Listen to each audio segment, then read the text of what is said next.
السلام عليكم البنات، كي دايرين؟ بخير؟ لاباس عليكم؟ نتمنى تكونوا كاملين بخير وعلى خير البنات، ويلقاكم هاد لا فيديو في احسن الاوقات يا ربي امين. كنرحب بالناس الجداد اللي دخلوا عندي في القناه، كنقول لكم مرحبا بكم والف مرحبا. نتمنى تعجبكم القناه ديالي وتلقاو فيها داكشي اللي بغيتو وتستافدوا منها. غادي نشارك معكم واحد الوصفه ديال الزكام والقحبه، بغيت نصاوبها لوليداتي قلت نشاركها معكم.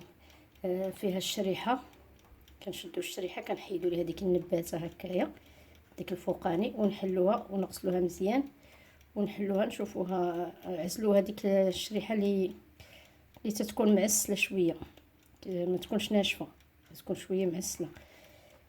وعندنا هنا الزعتر انا خديته وريقات، خديته خضر ويبستو. وعندنا هنا الثومه سمحوا لي الصوت ديالي ما يكونش واضح مزيان، ضربني البرد شويه.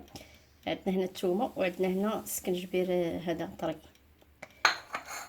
على بركه الله كنشدو هاد الثومه، هاد الثومه تنديرو كل ثومه كل شريحه كنديرو فيها الثومه هكايا وكنخليوها بحال هكا. غادي نستمروا بهذه الطريقه بهذه العمليه. هانتوما بحال هكا كل شريحه كنحلوها ونديرو فيها واحد الثومه هكا بهذه الطريقه، ونديروا ليها وريقات ديال منين ساليو كنشدو الوريقات ديال الزعتر، يا اما كتحيدوهم هكايا من هذا وكتلوحوهم هنا لداخل هاهو على هذا الشكل. نديرو الثومه وندير عليها شويه ديال الزعتر هكايا ونسدو عليها، يا اما كتعمروا كلشي بالثومه بهذه الطريقه. نعمروا كلشي هكايا بالثومه ونديروه في واحد الكسكاس ونلوحو عليه الزعتر هكايا، نرش عليه الزعتر. ممكن تلوحوه ورق هكا، ممكن تفرتوه راه دغيا كيتحيد بسهوله.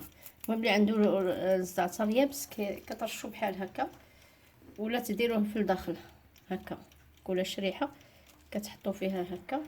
والسكنجبير هذا غادي نحكوه، هو ما غاديش يتفور معاها، هو غادي نحكوه حتى نفوروا الشريحه والثومه هي اللي غادي تفور.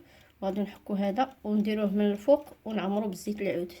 كنديرو معاه السكنجبير وزيت العود نغطيو عليها. انا نوريكم نعمر هاد الشريحه كامله، نعمرها بالثومه والزعتر ونديرها تفور ونتلاقى معكم نوريكم الشكل النهائي ديالها.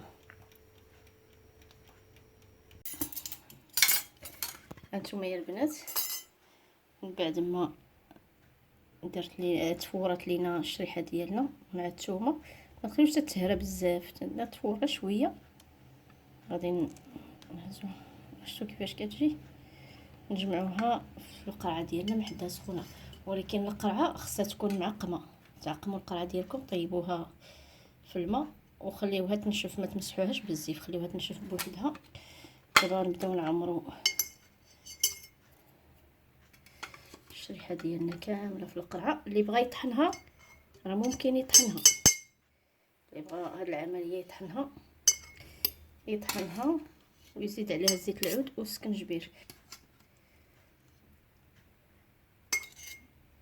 نحمروا الشريحه ديالنا كامله مع الزعتر ديالها. وكل عشيه بالليل ان شاء الله، باش ما تاخذوهاش في الصباح، خذوها غير بالليل، معلقه بالليل. الا طحنتوها تاخذوا معلقه كبيره بالليل، وإلا ما مطحوناش غتاخذوا واحد الشريحه هكايا بهذه ديالها بحال هكا مع شويه زيت العود، وتاكلوها بحال هكا، تاكلوها بحال هكا بالليل ان شاء الله راه غتصبحوا مزيانين. هاد الوصفه مزيانه للقحبه، مزيانه كتقوي حتى المناعه. الناس الا ضربهم البرد، انا ديما كنصايبها في هاد الوقيته. نديروها بحال هكا وكنشدو هاد السكنجبير هذا بالنسبه اللي ما عارفش السكنجبير الزنجبيل طري، ها هو كيكون بحال هكا. راه تيكون عند الخضاره، تيكون عند العطاره. الزنجبيل طري كنحكوه في الحكاكه كيولي على هذا الشكل. هانتوما كنديرو عليه هذاك السكنجبير. هذا ما كيطيبش معاها، كنديروه بحال هكا.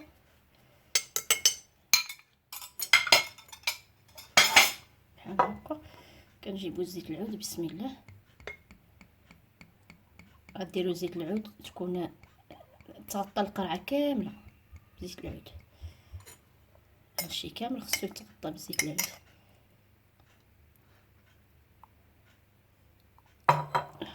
بحال على هذا الشكل وتوركوا عليها باش تشرب. هي اللي بغى يطحنها، اللي ما كياكلوش ليه وليداتو الثومه بحال هكا وبالشريحه راه ممكن يطحنها. دابا داك السكنجبير وداك الزعتر والثومه والشريحه كلهم يعطيو المفعول ديالهم في الزيت. واللي ما بغاش كاع بحال الوليدات كيكونوا بعض المرات ما تيبغيوش ياكلوا بحال هذا الشيء، هاد المواد الطبيعيه ما كيبغيوهش، باش كيفضلوا الدواء. ولكن الاحسن نديروا الدواء ونديروا نعاونوا بهاد المواد الطبيعيه.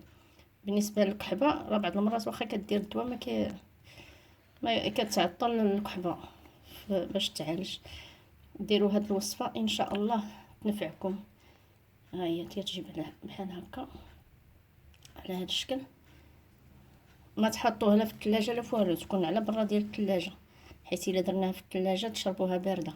خصها تكون على برا ديال الثلاجه. نعمروها ما حداها سخونه ونخويو عليها الزيت ونخليوها على هاد الشكل صافي. ونسدو القرعه مزيان، القرعه تكون معقمه ونسدوها مزيان. ونتمنى ان شاء الله تجربوها وتعجبكم، والله يجيب الشفاء للجميع. دمتم في رعايه الله وحفظه. خليتكم على خير، الى الفيديو المقبل ان شاء الله.